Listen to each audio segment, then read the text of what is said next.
John Crumpler of the Texan Wire joins the show, and the reality of Sean Payton coming to Houston seems to get more realistic day by day, hour by hour, second by second. You are Locked On Texans, your daily Houston Texans podcast, part of the Locked On Podcast Network, your team every day.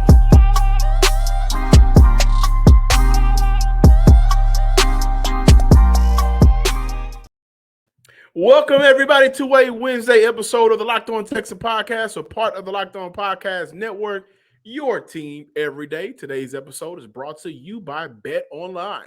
Bet Online has you covered this season with more props, odds, and lines than ever before, because Bet Online is where the game starts. And today's show starts with me, John Hickman, and of course, it's going to always start with Cody Davis, as we are here to discuss the Houston Texans. And as we mentioned to open up the show, John Crumpler of the Texan Wire stopping by to talk shop, man. Talk to Texans, talk quarterback, talk head coach, talk all the things that are hot right now in them Texan streets, Twitter streets, and of course, in reality, everything that's hot with this franchise. Now, as I mentioned the word reality, Sean Payton, after we recorded on Monday night for our Tuesday show, we find out, Cody, that Sean Payton had an interview set up the whole time, right? This was after we discussed his comments that he made on Colin Cowherd's show. And it seems like Sean Payton has been lobbying himself to the Houston Texans. And what I mean by that is, if I could break it down, man, in an early 2000 rapper example, Sean Payton is selling CDs out of his trunk so he can get the buzz going. And the CDs that he's selling is all Sean Payton, no features, no help, all Sean Payton to the Houston Texans in the media right now. Got the interview on Zoom, I believe, or maybe it was in person.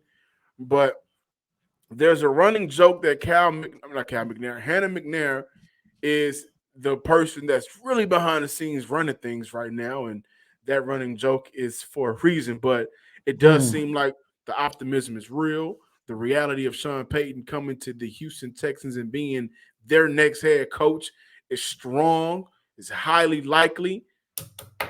Let's talk about it, Cody. How do you feel? So I want to say this first. So if he's a rapper, selling CDs out the truck is called early 2000s. I'm guessing he would cash money and he try to get on that Swisher House or something. Is that what we doing? Is that what we doing? Yeah. You should be proud of your boy. Yeah. Okay, all right. Hey, y'all don't know. Because I know Cody don't know two things. For them to say that. Oh man, I had to get that in. But John, I 100% agree with you, man. It seemed like this is more of a realistic scenario, especially given, in my humble opinion, the unfortunate circumstances that took place with the Dallas Cowboys, that they advanced in the playoffs, and everybody knows that one of the biggest rumors that was surrounding a potential Sean Payton return was the fact that if the Cowboys got eliminated early, they moved on from their head coach, and they was going to definitely have an opportunity to try to go after Sean Payton. However, now it seems like the script has flipped, but it also showcased to me, I don't want to get too excited, because like I've been mentioning the last 2 days, at the end of the day, you still got to keep in mind that you can't just say, okay, Sean Payton is our new head coach. This is who we're going to roll with for the next, hopefully the next 10 years or whatever the case might be. You're going to have to give up some assets. And the Houston Texans, I don't think they are in a position to give up assets in order to trade for a head coach. However, in terms of flipping the script, I do believe that that this job is a lot more appealing than we saw over the last 2 years. And not only that, too, that this organization is finally trying to get back on the right path. So, of course, this is something that we're going to continue to monitor. Please don't get me wrong. I'm not down on Sean Payton to be this team next head coach. Once again, from New Orleans. Of course, that means I bleed black and gold. I love what Sean Payton did for my city, for my franchise. But at the same time, Who I say he's the NFL version of, John. Doc Rivers. There you go. And once Doc again, Rivers. And you know what? That's interesting that you say that because since 2017, most playoff wins by a head coach, Andy Reid sits up top with 8. Sean McVay with 7. Both of those head coaches have won Super Bowls. Bruce Arians with 5. Bill Belichick with 5. But then I got to go and look at Sean Payton with 3. 2 more than Bill O'Brien. And so I actually understand and I get that reference in comparison when you look at Sean Payton and Bill Belichick. I mean, not Bill O'Brien, Doc Rivers. Doc Rivers.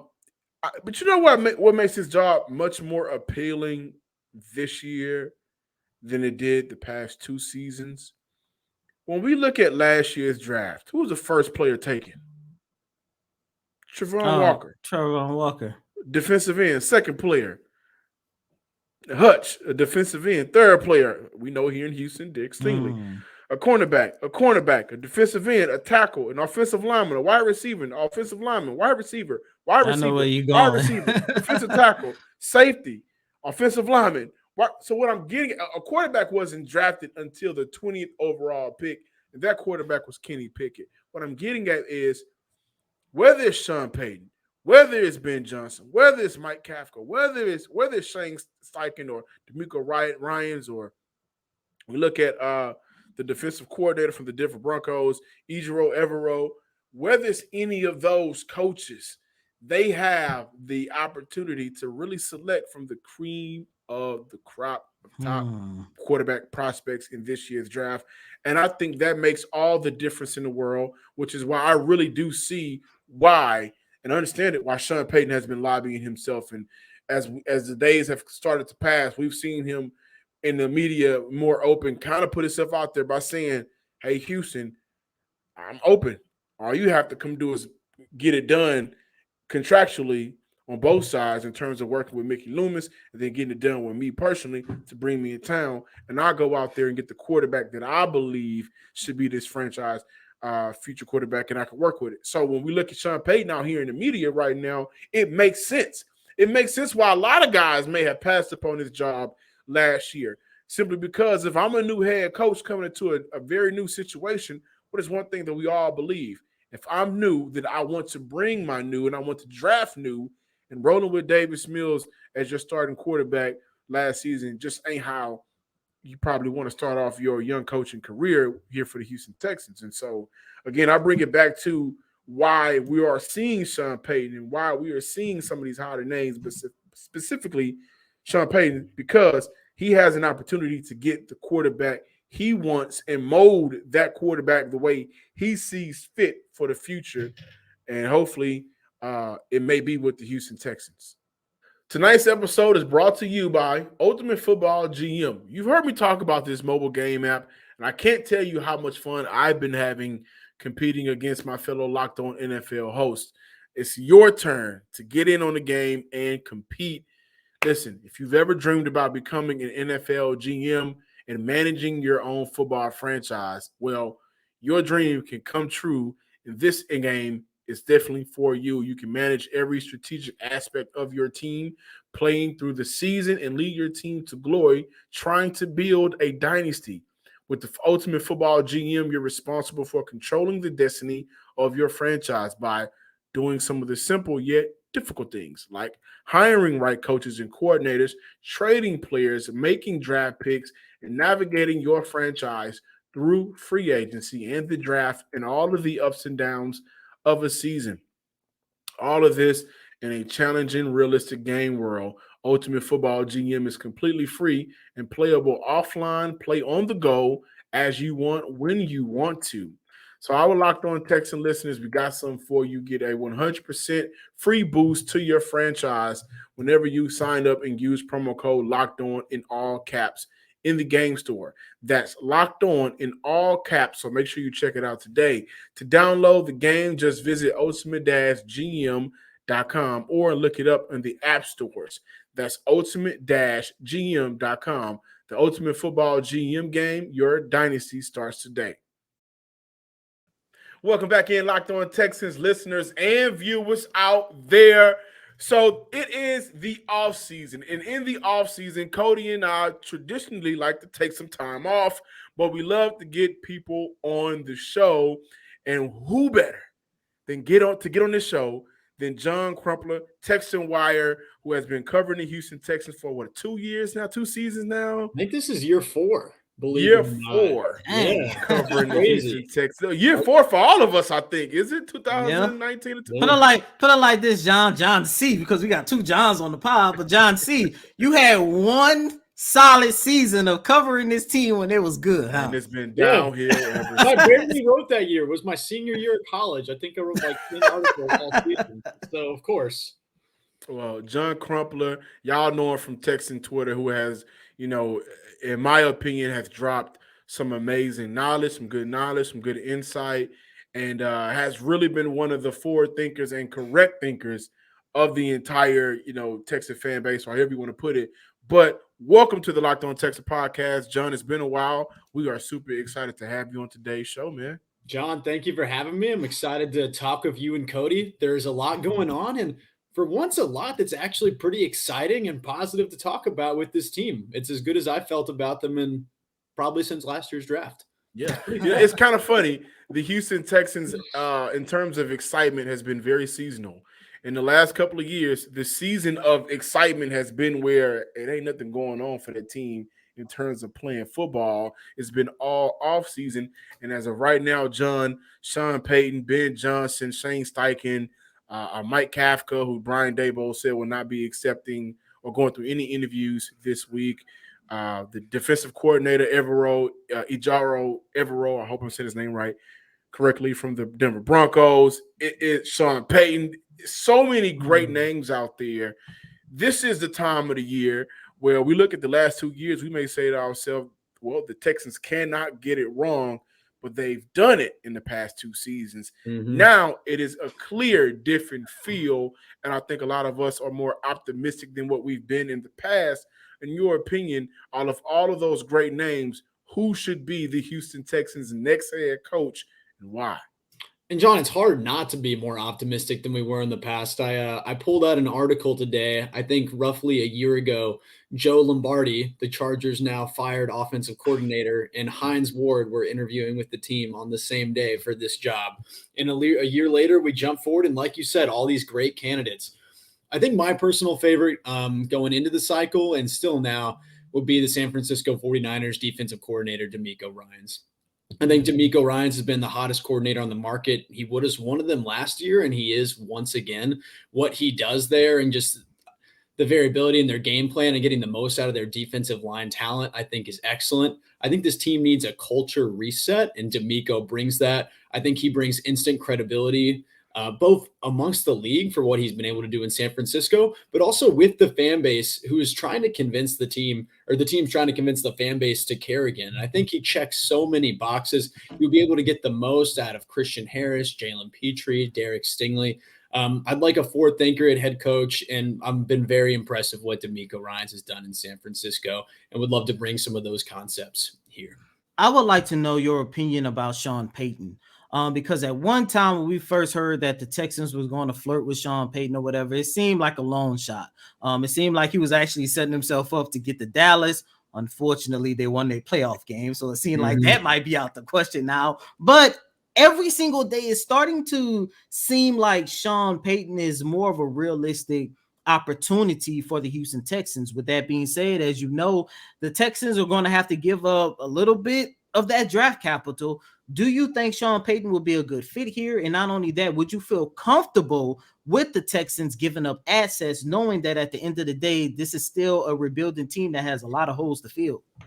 Yeah, at the beginning of the cycle, I thought Sean Payton of the Texans was a bit of a pipe dream at best. I didn't understand how his interests would align with where this team is, a young roster with very few proven commodities. But as the cycle's gone on, I think one thing factoring towards the Texans is there just aren't a lot of great openings. And as you take a step back and you examine the picture, if he comes here, you don't have to fix Russell Wilson. You don't have to fix Kyler Murray. You can pick your own quarterback and you can run with it. But that question does become a big perk of this job is the draft capital. And that's something that New Orleans will obviously be asking for if Payton comes knocking. I think the the amount that he put out on FS1 yesterday was a mid to late first round pick. Mm-hmm. And then I was talking to someone from the Saints, or like who covers the Saints over at Saints Wire, and he said that he would think it would be that and potentially another day 2 pick. If it gets more than pick 12, it will be rich for me. But this is Sean Payton we're talking about. His worst season in New Orleans was 7 wins. This team has won 7 games combined over the past 2 years. And they got to play 2 extra games than Sean Payton ever played. It's crazy. So when I think about it, if you have a guaranteed shot at a top 10 head coach in the league, an offensive head coach at that, one who would take Bryce Young or CJ Stroud and make their life really easy and integrate them into how to play NFL football. And you talk about there's some really prestigious defensive coordinator names that are attached to wanting to come with Sean Payton. If Vic Fangio is coming too, okay, that's someone I trust. We talked about with D'Amico Ryans getting the most out of those rookies that at times it felt like Lovie Smith didn't put Derek Stingley to play his best football. Vic Fangio is someone I would trust to do that. So it's painful because I think that number 12 pick, when you're in a rebuild, it's hard not to attach some sentimental value to the picks because you see that's your way out. But I think Sean Payton could contribute as much to winning as any non-quarterback. And if he's serious about playing here, and that's something I think Nick Caserio needs to look at, how serious do you take he just turned 59 years old. He's already got a taste of what the life and the money is like for TV. Do you think Sean Payton's willing to be here for the long term? And is he serious about this? But if those 2 boxes are yes, then I think it would be a fine investment for Houston, who we've had so many misses over the last 2 years. Being able, when I think about competing in the NFL, it's GM, head coach, quarterback. And if you get them all right, then you can win a Super Bowl. So knowing that, okay, at least head coach is set, now let's go think about quarterback in the draft, I'd feel reassured that Houston would do that. So draft capital would sting, but I'd understand. Mentioning the quarterback position is interesting because that is the second hottest topic debate surrounding the Houston Texans. And I still think that's the hottest topic in debate surrounding this franchise. So we'll dive into that on the other side. But when you look at the possibility of a Sean Payton, of a D'Amico Ryans, you mentioned that he could possibly bring over, Vic Fangio. Are there any coaches on this staff worth keeping that you saw some improvement from some of the players under the guidance of some of these coaches? I mean, Frank Ross is the special teams coordinator, right? Obviously, that unit overperformed, I would say, and I would be open to keeping him. But when you talk about these guys, and I think, this is going to dodge the question a bit, but in the same manner, I think Houston needs to do some convincing for top candidates. The optics of what they've done over the last 2 years with Lovie Smith and David Culley, I think, are questionable at best. They are hazardous at worst.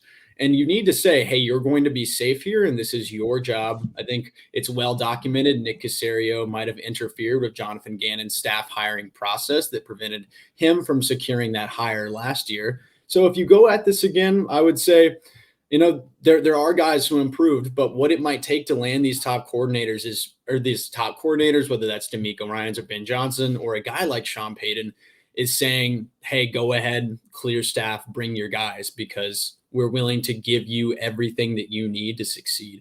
So maybe there are some position coaches here or there, but truthfully, I haven't worried that much about it because I believe that's a concession that the Texans are willing and should be able to make, or should be willing to make if they want one of these top head coaching candidates. More from John Crumpler when we return. However, your number one source for betting information, stats, news, and analysis, it's going to be betonline.net. You know it. We know it. That's why we're telling more people about it. And the best part about it, you can get all of the latest odds and trends for every professional and amateur league out there. From pro football to college bowl season to basketball World Cup, we've got it all over at betonline.net. If you love sports podcasts like the Locked On Texans podcast, you can find those over at BetOnline as well. Always the fastest and easiest way to get your betting information. So head to the website today or use your mobile device to learn more, because BetOnline is where the game starts.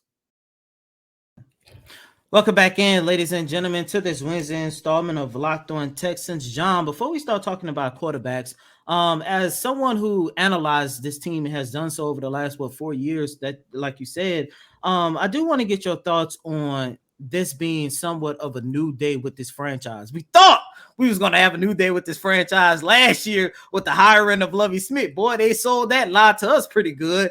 But you said something that I want to go back to. You say that this is basically a great opening because you don't have to worry about, like in Denver, fixing a Russell Wilson who is over the age of 30. And not only that, I want to take it a step further and say that this is also a job to where, regardless of if you're a coordinator and this is your first head coaching job or you're a veteran head coach like Sean Payton, you have an opportunity to basically build and shape an entire franchise to your knowledge. So with all that being said, just how great is it knowing that it finally seems like after 2 years of just total chaos, nonsense, and shenanigans with this organization, that is finally feeling like they are starting to move in the right direction. No, it really think he does. was asking you, John, not this John. John C. I'm sorry about that. Okay. John C.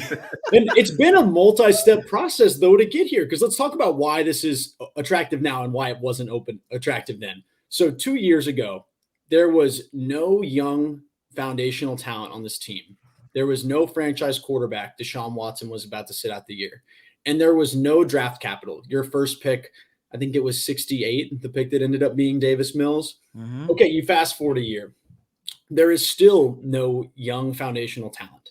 There is still no franchise quarterback, but you have some picks. Clearly, we saw who was willing to interview last year, not a major selling point.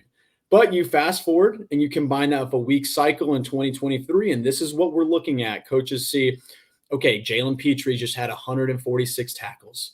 Derek Stingley had put up one of the best seasons I've ever seen from a freshman corner in college football, and he flashed at times during this season. Of course, it's hard not to compare to Sauce Gardner, but Derek Stingley's a talented player that guys are going to want on their defense. Christian Harris looked good.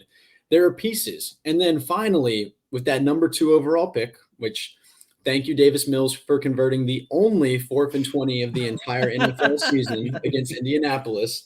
But with the 2nd overall pick, you have a route to a quarterback. And that's really the things you need if you want to play competitive football. So what I think when head coaches look here, everything is malleable. You can decide what positions you want to invest in. Nobody's carrying a huge salary allocation. I think Laramie Tunsil is going to be an investment that any head coach will want to make. But after him, it's, okay, where do we want to spend our money? How do we want to build the team? And then the linchpin to all that, the quarterback position, there are 3 really good prospects. 4 if you're an Anthony Richardson guy. I'm not a Will Levis guy. I'm just saying 3. I know some people are. But I think between CJ Stroud and Bryce Young, if you're going to get one of those guys, okay, I can win with them immediately. So in the landscape of, okay, Indianapolis, what's going on with their owner? In Arizona, okay, Kyler might miss the year. We finally built to this point, and it took longer than I think any of us would have liked it to. But the matter of fact is we finally have the pieces that or potentially have the pieces. Casario's got to get this draft right that allow for football teams to be competitive. So it is really encouraging to see that people are interested in the job. And thank God they are, because they should be. I think there's reason to believe everything that we're thinking here. I got to ask you about the quarterback situation, and I will. But as we sit here and talk about Sean Payton, I wonder if, because you mentioned Sean Payton's age, Sean Payton is not young. And I wonder if Sean Payton will have maybe some of the same roadblocks as a Bill Belichick.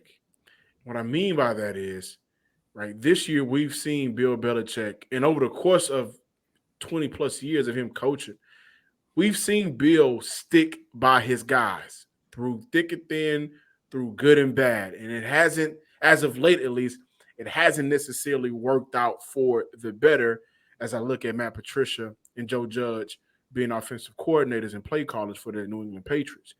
Now, do I think that it's a little different? Yes, I do, because I believe that Sean Payton is one of those guys that can maybe still call his own plays in the NFL. But what I'm getting at is, do you think that is a roadblock that could potentially hinder the Houston Texans in terms of not being able to separate yourself from your guys over the course of your coaching career in order to maybe get younger or get, more analytical or smarter guys in the building that can help your team move further than what you were able to do with the New Orleans Saints and what you could potentially do here in town with the Texans? Yeah, I think that's a great question. And ultimately, that's going to be up to Nick Caserio and Cal McNair to figure out is Sean Payton's vision progressive? Does it fit today's league and the concepts that are winning in today's league? But when I think about that, I do think that Sean Payton's willingness to separate from New Orleans, although it could definitely be seen as a negative that he stepped away from football, the fact that he said, okay, I want to get away from this franchise because frankly, they maxed out their roster. They maxed out the opportunity and he wanted a chance to just, let's get a clean slate in here. I can bring in new assistants. I'll have all new players. I think that in and of itself is encouraging in terms of, okay, he doesn't want to make New Orleans 2.0. He wanted the chance to do something great and do it differently. And I think there are lessons that led to why things didn't work in New Orleans. I mean, credit to him. I do think the Saints kind of got screwed in the past few years between the Minneapolis Miracle. And then you think about the LA no call that was so egregious. The NFL changed the pass interference rules for a season to apologize to New Orleans. I mean, there's no other way to dress it up. They got rid of the rule after 1 year. It was so bad. But they said, oh, we should be able to challenge that because New Orleans got screwed over so badly. But, when you trade 2 first-round picks for Marcus Davenport, like the edge rusher, I think, maybe lessons like that teach Sean Payton about where he would rather be investing resources. And I want to see if that translates here because I have to think there's a reason he stepped away from New Orleans and prefers a different slate coming back. Because if he wanted to come back and coach the Saints, they would be more than happy to have him. I know they will. So the question is, before we get out of here today, and guys, best believe John will be on the show as we go throughout this offseason process a lot more often. But the question is, do you go Bryce Young out of Alabama, Heisman Trophy winner, or do you go C.J. Stroud, just declared? It's also represented by Deshaun Watson's camp. He's a hell of a quarterback. Coming out of Ohio State, put up some great numbers, has a height, has a physique, has what you typically want out of a quarterback. John, the Texans are on the clock. You're telling me both guys are there? Let's say Indianapolis traded up to 1. They took Will Levis. We're all pumping on fists at the draft party. Oh, my God. That'd be funny as hell. I would do anything. I mean, if the Colts rehired Jeff Saturday and they drafted Will Levis, I don't know how anyone in Houston could say there isn't a God. I mean, that would just be marvelous. But I think between those two guys, they're both great. I think they're both going to be really high-level NFL quarterbacks. But I love Bryce Young. I love everything that he did at Alabama. He was the best quarterback in college football for 2 years.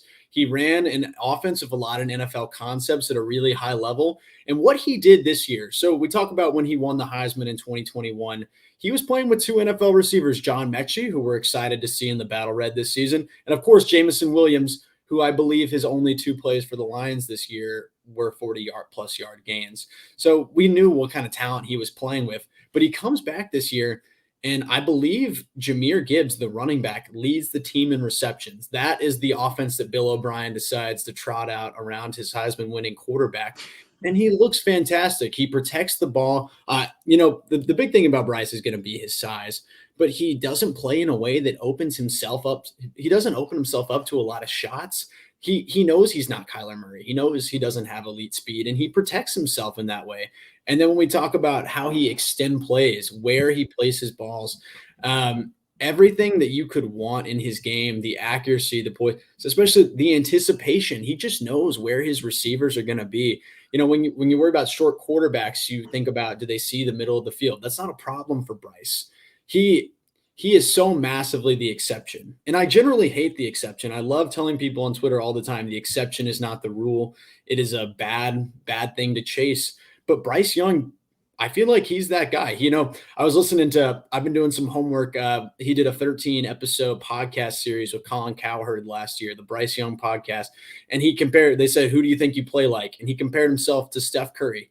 And then he says he tries to play like Aaron Rodgers. And I love that Steph Curry comp because it's a small guy and you don't really understand how it makes any sense. And it just works, and it works beautifully, and he plays really good football. I also love the man and the leader that he's been at Alabama and the stability he could bring to this franchise in that way. I think he's the kind of person that the Houston Texans organization have shown that they valued. So whether it's on the field, whether it's off the field, he was college football's most dominant quarterback the last 2 years. I think he would give Texans fans that sense that we haven't really had since Deshaun Watson was on the field. And even during the 4-win season, I don't know if y'all would agree with this, I still felt like we could win any game when 4 came out there. And I think that Houston fans would have a similar feeling if number 9 was coming out of the tunnel. And that was not Breven Jordan, to be clear. That was Bryce Young. So Bryce Young would be my pick right now if I was the Houston Texans. Yeah, I don't know what Breven Jordan going to do, but he got to come off that number 9. He does. And who wants a tight end that wears number 9 anyways? I go get a number 80 and or maybe like 18 or something. 80. Keep it moving. That's Jordan Hickens numbers, right? Oh no, go get a number in the 80s, like maybe 82 or 83 or somebody. I don't know, but we love Breven Jordan. I just don't care what number he wears. Take some money, ask Bryce for like a nice paycheck, and give him the number 9 because easy. We'll be ready to see it. Easy, absolutely. John, where can everybody find you on Twitter and your work as well? You guys can follow me at John H. Crumpler on Twitter. Make sure you guys are checking on the Texans Wire. All my articles are there, and I'm excited for everything we're going to bring you this draft season and covering the head coaching search. It's a good time to be a Texans fan, I think. First time in a long time. Absolutely. Thank you guys for checking out today's episode of the Locked On Texans podcast. Follow us on Twitter at Locked On Texans, and with those same 10 fingers, you're holding your phone with 8, you're scrolling with the other 2, go ahead and slide over to YouTube, type in Locked On Texans, like, comment, subscribe, all 3, and tell a friend to do the same. And as always, I'm your host, Cody M. Davis. Please remember to follow me on Twitter at CodyDavis_24. Once again, that's Cody, COTYDAVIS_24. Until next time, ladies and gentlemen, peace.